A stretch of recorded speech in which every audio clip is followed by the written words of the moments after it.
I've seen the rock up there. I've got this. All right, it is now 6 p.m. on Thursday, April 23rd. We'll bring this meeting of the Rhome City Council to order. We have a quorum of council members. All right, at this time, if you please rise for the invocation and the pledge. Father, we thank you again for this day and this chance to govern ourselves. We ask you to lead, guide, and direct us in our actions, that we do what is right in your sight, Father. We always ask for your protection for our first responders, Father, and our police department. All those that help them. So in Jesus' name we pray. Amen. Amen. Pledge allegiance to the flag of the United States of America, to the republic for which it stands, one nation, under God, indivisible, with liberty and justice for all. Honor the Texas flag.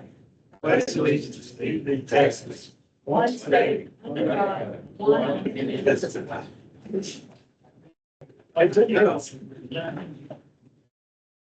All right. That's, we have no public comments at this time? Okay.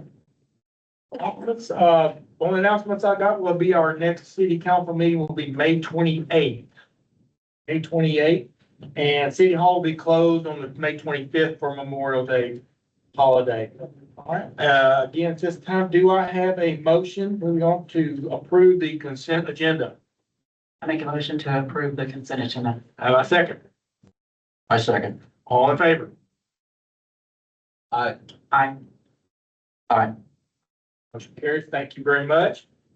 All right, so we have some monthly staff reports at this time. Yes, sir. Thank you. Mr. Dominguez does have one that he'd like to present to council. Okay. Good evening, Mayor and Council.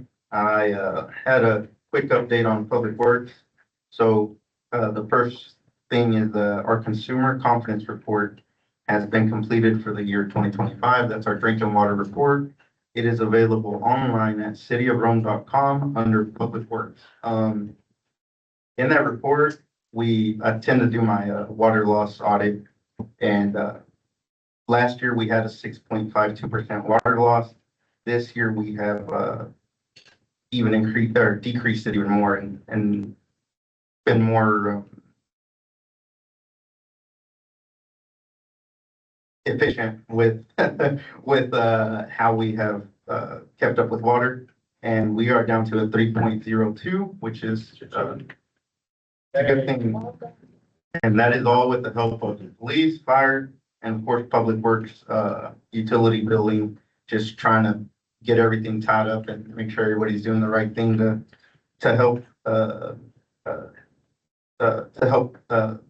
hold the water accountable and use properly.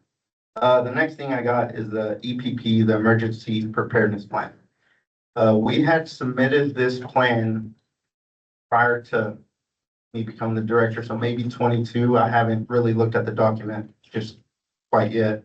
Been a busy week, but we have discussed this about water generators or generators for our water plants and the state's mandate on this emergency preparedness plan. For some reason, the previous director had put that we had water generators.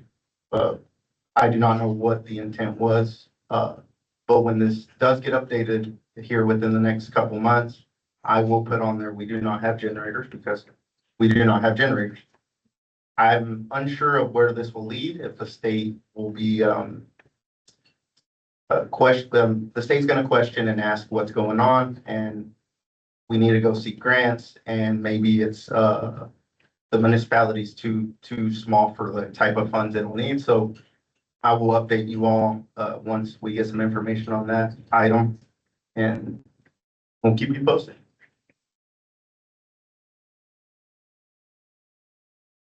So, Mr. Dominguez, can you explain, so we got the annual drinking water quality report. Can you explain, because some of these things look really scary in there. Can you explain, is that a normal level, or is that below normal, or how do you read that? So the report comes with multiple results, and at the end of the report, so it'll tell you, your maximum contaminant levels and where your system is, and they check for TTHMs, barium, chlorine. They show you the low and the high, your regulations by the state.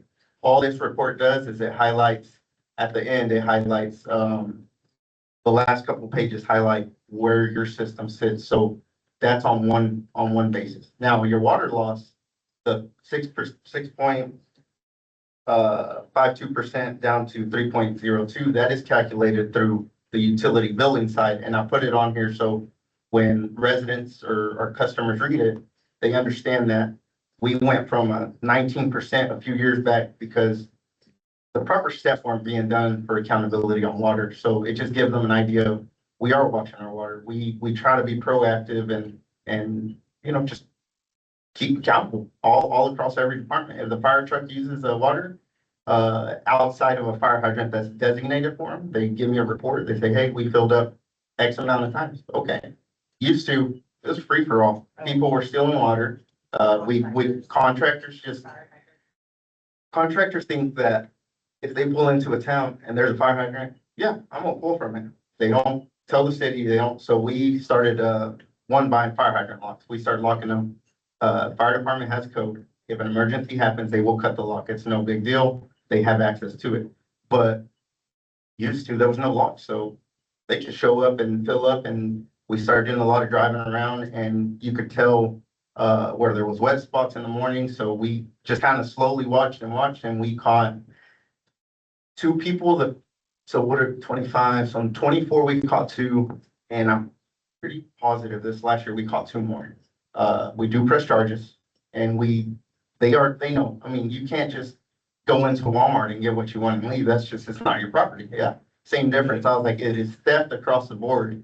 And we do press charges, and I think the word has gone out there to other contractors because we have seen a reduction in theft, which is good. Take it out of that one down here. Yeah. And storage place, somebody backed up there all the time. So, but throughout the report though, the state does, this verbiage is from the state. It shows you what your levels are throughout all the sampling in here. It shows you where you need to be, where you're at. And if there's any violations, they list them at the bottom. Thankfully, we're in compliance with all the reporting we're required to do. Okay, so all of these contaminants that are listed here, that's just the state saying this. Here is here's for the public to see. This is what we check for, because the state mandates all these testing. This is what we test for at every water system throughout the state. And the MC, the abbreviation MCLG, maximum contaminant level. That is where you'll see if you're over your provided allocation, or each city different, depending on how big the system is. And if anybody has any questions, please give us a call, City Hall, and or they can email me, and I can happily answer any questions.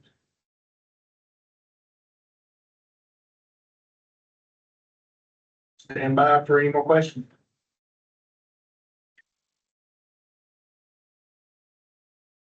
There's no further questions. We'll move forward. Thank you. I appreciate your report. Sounds like good news. All right, moving on to our regular agenda. Item number 8, we will discuss, review any necessary actions regarding the noise ordinance review. Thank you, Mayor. We're going to pull up a very quick presentation for you on this particular topic. This item was brought up by Mr. Shoemaker when he was on council, and I believe it stemmed from some concerns and some issues that we had with construction as it related to the new elementary school that was put in over there on FM 3433 by Chisholm. So I'm just going to give you a broad overview. I've talked to Carmen about this from the standpoint of what we have in place currently and what we do not. You do have a copy of the slides at your desk if you would like to look at those. We will also put some here on the larger TV screens, but we currently have 2 sections that deal with noise within the community. One of them is loud and raucous noise, which is in section 1.11.008, and then we have just the general noise ordinances in section or article 8.04, sections .001 and .002. When you look under the loud and raucous noise, basically it covers things that a person cannot knowingly make or cause noise, excuse me, in the public park or recreation area in the city. It's not very specific from the standpoint of they can't violate X number of decibels. It does, it is left pretty broad, and that does have pluses and minuses as it relates to that particular policy. But one of the things, or some of the things I found under it was that you can't use a horn or signal device on a car, motorcycle, etc., unless you're in danger. So I'm assuming that means you don't go down the road just tooting your horn and, you know, waving to all of your neighbors. And don't use a mechanical loudspeaker or sound amplifier to attract attention of other persons. Don't play your radio or television or musical instrument in such a volume that you can hear it at 150 feet. And don't operate an auto, motorcycle, bus with a volume that is audible at 150 feet. So that's kind of a general concept of what we have with the noise ordinance, that both sections of these, as I explained them, were adopted in 1999. If you'll recall, one of the things that we talked to Carvin about in 2025 was the idea of updating this ordinance, and he did provide me with the updated copy. We just had so many other things come forward that we were never able to get it back on an agenda. When you look at the noise ordinance itself in Article 8, it talks about excessive noises being prohibited, and then it talks about those specific noises, which really mirrors what you find under the loud noise section under the code. So I'm happy to bring forward any changes the council would like to see about it to update this. One of the things that we could consider is to obtain a sound level meter and train the staff. That was one of the things that we briefly discussed when Mr. Shoemake was on council, was that we don't have a way to measure if it is a violation of a certain decibel level. We don't have a machinery in-house from which to measure that and issue a citation. We could also develop a ordinance that's specific to construction noise, which I would recommend that we look at that, because some of our neighboring cities have definitely adopted that. We don't have one of those on the books, and I think that would be very helpful, especially if some of these developments that I'm talking to kick off. This is going to become an issue in Rome. And then if you want to review the existing ordinances, we can have Arvin bring back the one that he had drafted last year, and we can take a look at that. So basically, we're trying to get some of the things that are on pending or some of the policy issues back on the agenda, so you guys will have a chance to look at them and make some decisions on those. But I'll open up the floor for direction from council, because we just put it on the agenda, and now this is our first chance to really have a conversation. I think for sure updating it, if we can bring back that old one would be good. And whatever else, I don't know what else we need to add to it, but I don't know what's in it exactly. It seems a little subjective. There's no objectivity to it, so we want to find some kind of measurement. Would that be a police function or? Yeah. Because I'm just telling Carvin it does, I think he's right. It does, I agree, it's subjective. We need to make it pinpointedly objective. Yeah. Make sure there's what is the penalty for violating this ordinance? It's clear, it's concise, and people know exactly what making a loud noise is. You know, for me, a loud noise might be not that loud because I can't hear it. But you know what I'm saying? I do think that there needs to be looked at construction as it coming in and stuff, and maybe even further all the dust and the dirt. I mean, I know we're talking noises, but if we're gonna talk about construction, there's an issue there. Some of the issues we have though with the most recent with dust is it's in the ETJ, and I don't really have any, I don't have any type of ability to affect a change. Water to do it in. Anyway, but then if you've already got one written, there's no sense in reinventing the wheel. We can take that one and you guys we can fix it to meet our needs. That's my recommendation. What I didn't have in the other one was anything on construction, so I have an example that we can use for that. Do you have it with you? the construction. Go ahead, Clark. Well, I just remind you too, part of the difficulty is enforcement. And it is a bit of a strain on our police force primarily. They get a call, a complaint. Oftentimes by the time, you know, you get on site, the issue may have abated.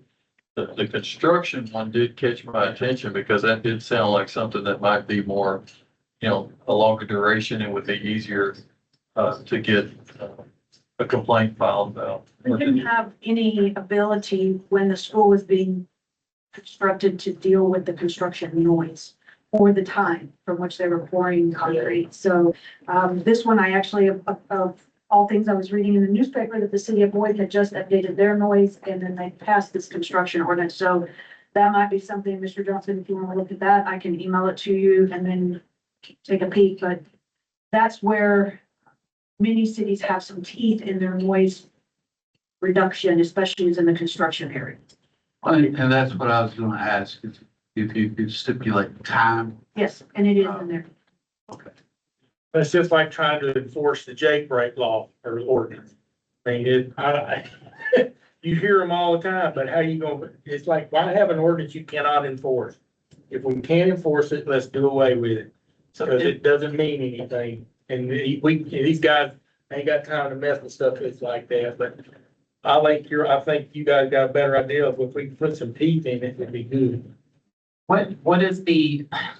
What's the call out for the police for the raucous noise? I mean, how often do they get those calls? I don't know that they do very often. I will say I found it interesting. We talked about this before back in 99, when a lot of the ordinances were adopted, we pulled from City of Fort Worth and we kind of used some of the things that we felt were pertinent to Rome, but it's time to update those. And both of the noise ordinances that are currently on the books are from 99. So the complaints are gonna have to be called in, not just the officer driving by. Just depends on how the enforcement would be. You can go either direction. The officer, if he hears it or she hears it, they can file the complaint themselves and it'll be based on their testimony. I observed the following on such and such date and time. Oftentimes, honestly, that may be the best testimony we have. In my opinion, it was not a reasonable, it was too loud based on my observations. Sometimes I'm told by my prosecutors, sometimes that's better than even the decimal machine, because those some things do take some technical skills to operate them, and they can be challenged as Which mechanical. is one of the things that I was talking about in the way it's currently written, it is helpful. It gives you a little bit of leeway. How you measure the 150 or the 50 feet, I think is difficult, because to the mayor's point, his 50 feet and mine are going to sound maybe different. But I've had some folks call about the noise ordinance as it relates to a variety of things. And there's some confusion that I think needs to be ironed out by an update to the ordinance. But I do like having some flexibility in it, because it is difficult, to Carmen's point, to get the machine there and test it at the same time that it's actually going on. And did it violate or did it not? That's a difficult thing. That's a hard standard to uphold when you're writing an offense. It'll be pretty easy. We've got several options to look at, and I'll bring those back to you.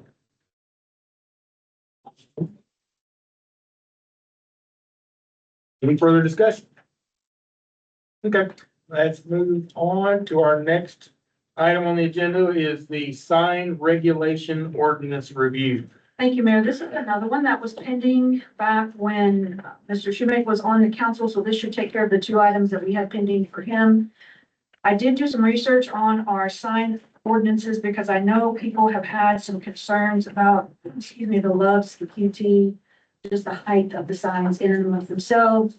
Top of plaza, the light that it throws, that's been a concern, especially when it is abutting a residential neighborhood or casting its light into a residential neighborhood. So if you'll look at the slide deck up here on the TV, our current sign objectives basically fall under three headings. One is safety, then communications, and landscape quality and preservation. Under safety, the general guideline is that it needs to promote safety of persons and property, doesn't create a hazard, doesn't obstruct firefighting or police, and doesn't create traffic hazards. That's the information contained therein in our current ordinance. There are different types of signs, and these are just a representation of some of them. Billboards. I've had some folks, as a matter of fact, my very first council meeting with Rome was a gentleman who wanted to put an electric billboard over there by Bywell. And I would recommend against those at every turn, because they can become a nuisance. They can really illuminate things in ways that you don't want. And my experience with these is that they are a distraction to drivers, and there's enough distraction at that particular intersection. Then we have portable signs, protective signs. If you have an alarm system or beware of dog, that is a different category.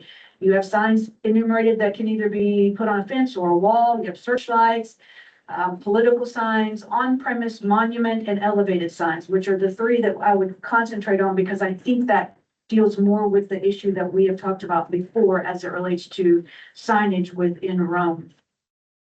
So when you look at the non-residential signs, which are things that are basically detached on-premise type of a sign, that's generally the pole, like you see a QT or Taco Casa or Love's, or you'll have a monument sign that's out at the front of the building that's not attached. And I will show you, I believe I've got some examples. These are detached monument signs. So you see how Reunion is kind of low and across the ground. This that you see over here on the left side, which has the Walmart and the Lowe's, that's more of your pole sign to advertise folks that are within a particular shopping area. Our current ordinance will restrict height, size, setback limitations. It's my understanding in talking to staff and to our city attorney that in the past, we have given some variances to said height limitation for the business that came in, either at their specific request or their specific insistence that the business may not relocate to Rome if they did not have a sign as high as they have now. So it's something to consider. We do have parameters in place that deal with this, but when you do have a variance, you will see these one-offs in different parts of the town that will look a little different. We need to be mindful in Rome that not only do we have in-city limits right next door to in-county, that's going to affect it as well. And you just really, I don't have a lot of control over the county piece. The other thing, based on the number of signs, if it's over 600 square feet of public right of way, they can have two. So I would imagine when 3433 starts to develop and HEB and that whole area through there starts to come in, they will have more than one sign in that general vicinity to allow people to see what's in there. If you have an attached sign, which looks like these, they're a little bit different, usually not quite so obtrusive out in front of everyone's driving area. Businesses are allowed two of those. You can't exceed more than 50% of the facade or have a total of the signs exceeding 300 square feet. So I don't know that there's any parameters that you would want to change on those, but basically what we're trying to do is give you an overview of the situation that we have going on with the three signs that are pretty elevated today and how they ended up that way. And then Carvin can discuss some of the finer points of what's on the books and if any of that needs to be updated.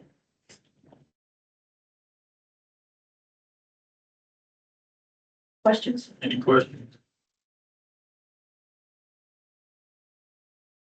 I will offer up, just because the city granted a variance at one occasion for a specific sign, that it's not forever. You're not obliged to do that for everybody that comes and apply. Each one of those is analyzed on its own basis. So even though you've granted two variances that I'm aware of, It's not a precedent. yeah, there's no such thing as a precedent as far as those variances are concerned. So council will still have an opportunity to evaluate, determine whether or not you want to allow anything else in the future. Main purpose of this item was to get it back in front of council to make sure that we are moving some things off of your pending list so that we can do the research. And I will say that we've had one council meeting this month and that did give us a lot of time to actually dig into some of these projects that you have for us, and it was very beneficial. So thank you for the time. So, go ahead. I was just gonna one other thing you guys probably all know, the city as a unit of government can't regulate speech. So whenever we start reading the sign to determine what it says, we're in the danger zone. We can regulate height and location and size of signs, but if we start reading the sign and prohibiting certain signs, then we're in a First Amendment problem. We might want to look at our current ordinance then, Carmen, because there is a component in our what's existing that talks about profane language and other things. So I do know I saw that in there. So they can have a sign that has profane language on it? I want to say no today, but generally as a council, we need to be very careful about, the general rule is if our police officer or code enforcement has to read the sign to determine whether or not it's okay, it's a problem. We're now regulating speech and we can't do that. So our current ordinance, is it pretty up to date? Does it need to have things taken out, put in? Current sign regulations, Also, I look right quick, I did not note that in my presentation, like it was, I think some of it was 13, because there's so many subparts to this, it has probably been updated as we've gone along.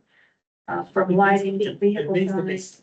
I would think our current ordinance has two, it just needs to be brought back to reality.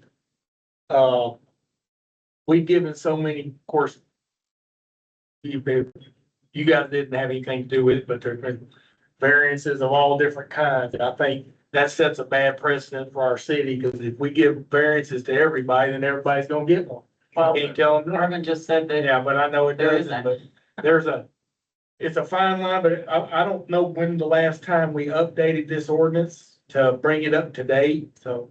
Yeah, but the variances would have nothing to do with the No. ordinance. I mean, that's, yeah. I just want it to be easier for everybody to read and say, if I wanna put a sign up, I wanna know what the rule says and understand what the rule says. And this thing's kind of confusing, so, Yeah. that's all I'm saying. So consolidate it and bring it up to date. Okay. Yeah, that's what we're asking.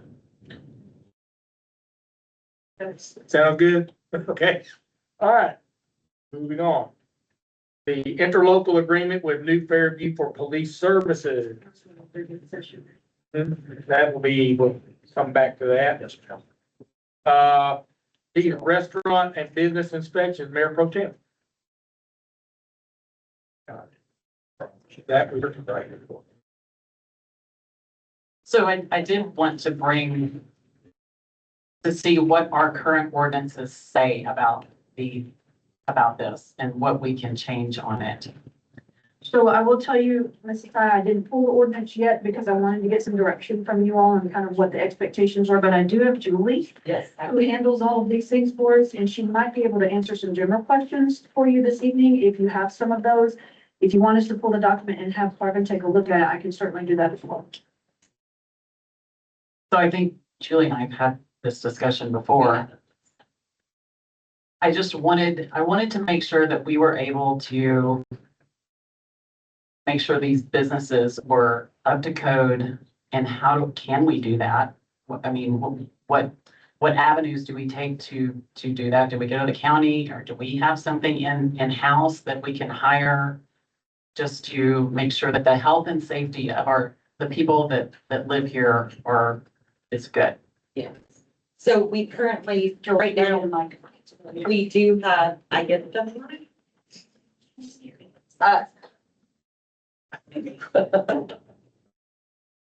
They currently do have two pop-in inspections each year.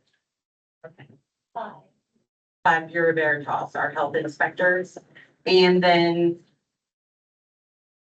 if we get a complaint, Bureau Veritas will go out. If the Texas Department of Health gets a complaint, they'll email me or contact me. Bureau Veritas will go out. So I can think of two businesses right now that have probably had violations. And I have thought about that too, and I'm curious as to if the construction and the movement of dirt maybe led to those problems. And it's still not an ongoing situation No. because, okay. No.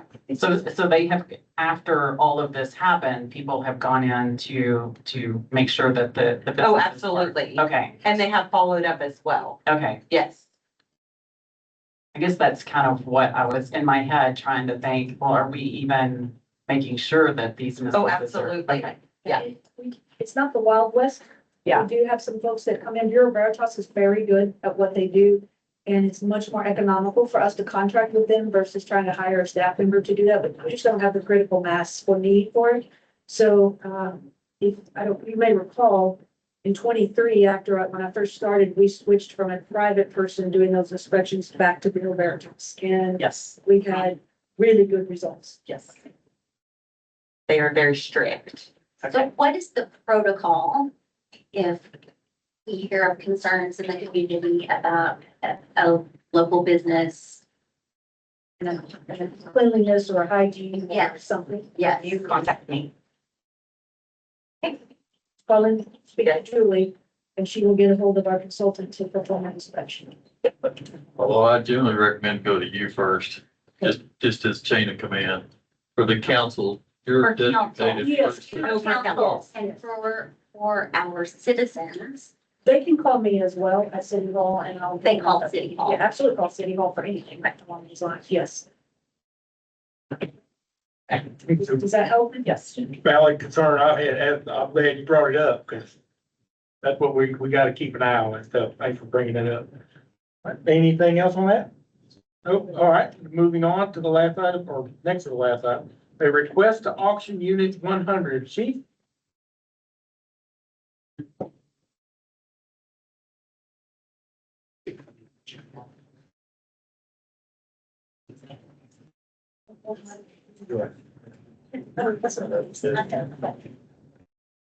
Evening, Mayor, Council. I made a proposal to auction off a truck that's designated as the chief's truck. It's a 2015 Chevy Silverado with about 150,000 miles on it. It's not designed for police use, never just a regular pickup truck. Over the last year that I've had it, we've invested probably about $4,000 just fixing it to keep it running, trying to chase down an electrical or starting issue that we had where it just flat out would leave me stranded or the battery would die over the weekend. I looked back as far as we have records, which I believe was in 2021. And since 2021, we've invested about $8,500 into just keeping it running.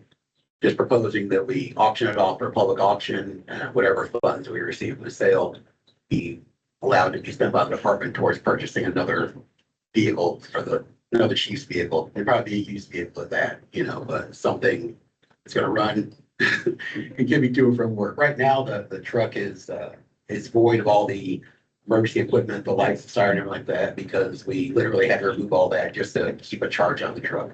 So it kind of defeats the purpose of having it as an emergency vehicle right now anyways. It's also been in the dealership. When I first started, this was something Chief Davis brought to my attention, so it's been in the dealership. The truck actually will be in the middle of the road and just turn off. And that's a safety hazard around the clock for whoever's driving it. So Chief Hawkins has just parked it for the past several months, but it is very beneficial if he needs to respond to something on behalf of the city. If he's in his personal truck, he doesn't have a vehicle from which to do that. So that's a challenge. So is there, I know that we want to auction this and get him a new vehicle. Is there a way to get him a new vehicle? Because I've not heard of very many police departments where the chief doesn't have it right now. He can't respond on calls. He can't respond in an emergency situation as quickly as he would like to, especially in his personal vehicle. There is a way, yes. We would have to use fund balance in order to buy another vehicle because we don't have at current extra funds. There are some that we may have available in a particular line item that we could use to offset it, but we're hoping to find out how much we can get at an auction for the vehicle and then bring back a proposal to council to purchase a replacement. I think at this point, and we've done just about everything we can to make this operable. And it's just not. I mean, I would rather do something sooner than later. So I don't know if that's a possibility, but We have money in fund balance. That's not an issue to do. I just want to minimize the impact and we will be very frugal in what we buy because to Chief's point, he doesn't need one with every bell and whistle on it. He needs a serviceable vehicle that is good for his daily use to respond to things in the community because right now he's in his personal truck. What about leasing? I know you're familiar with it where you come from. So what about that? We talked about leasing and that's something that Chief Boncaselli and I have kind of, we've looked at because one of the things that we've done in the past, which I don't really recommend, is we've leased all our vehicles at one time. Or excuse me, we purchased. So now all the vehicles that we just purchased when I first came in the door are obsolete to a great extent. The mileage is getting very high. We're starting to have some issues with those. So we need to switch from a purchase every 10 or 15 years to a lease that rolls. And so every 2 to 3 years, you're swapping it out for something else. We're just not in that vein yet. That's something we'd like to move to. Do we get better depreciation value on the owned stuff or on the lease stuff? Because I would think on the one we lease, we get good depreciation when it comes to. It's not really an issue for us, but it is something that we want to be mindful of is just for operability. Yeah. There's some other things that we will talk to council coming forward with this next budget year as it relates to the police department that will require additional vehicles. So that's something I'd like to package all together and maybe bring to you at your May meeting. If you want, and it's council's direction for us to start shopping now, we can certainly do that. You can go back out and see what he's got and we can bring you some options for, okay, this is what we sold it for. This is what we have in an account and this is how much we're missing. We can certainly do that. Well, we just bought a truck and then it's got some good deals out there for 3/4 tons. We bought a couple of trucks. Yeah. The deals are out there for people like us, so. So that go. So I'm wondering, and I don't know the rules, but would it not be, for him to drive one of the fleet, I don't know how many, We don't have any extra. we have no extra. No. So ideally, it would be, in my mind, I'm thinking if we had a vehicle that he could respond to that had everything he needed from wherever he is, Yes, that's the ideal situation. not like some random pickup that. No. Outfit. It would be police outfitted. It just doesn't need everything that the ones that are on patrol have currently. So Chief's done a very good job of doing his shopping and he honestly, he's brought it forward and we've kind of wrestled back and forth, he and I, on this issue. So I'll let him explain kind of what price point he's been looking at and what kind of features it would have. So like, I want to kind of interrupt you here. The agenda item tonight is actually just authorizing the auction. And I'm sorry to do this to you, but There you go, Carmen. We love it. a budget discussion and future plans are kind of outside the scope of this. We can take the first step and bring it back. that's all we're asking is for council's, permission to move forward with this and bring you options at our next meeting, discuss it.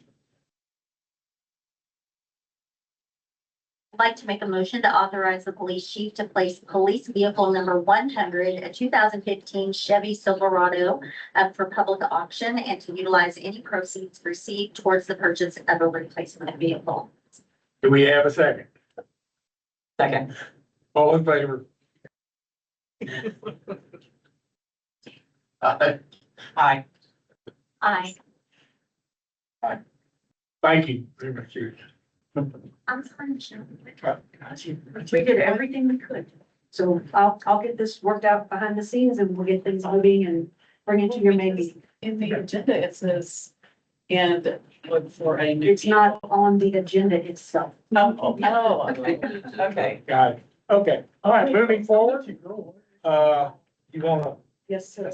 at this time, for section 551.071 consultation with attorney pending or contemplated litigation, settlement offer or to seek advice from attorney, basic interlocal agreement with the city of New Fairview, the police services, and also section 551.074 personnel, discuss appointment, employment evaluation, reassignment duties, discipline or dismissal of a public officer or employee, or hear complaint or charge against officer or employee in executive session unless officer or employee requests a public hearing, as referenced city secretary and administrative assistant. It is now 6:38. We'll move to executive session.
It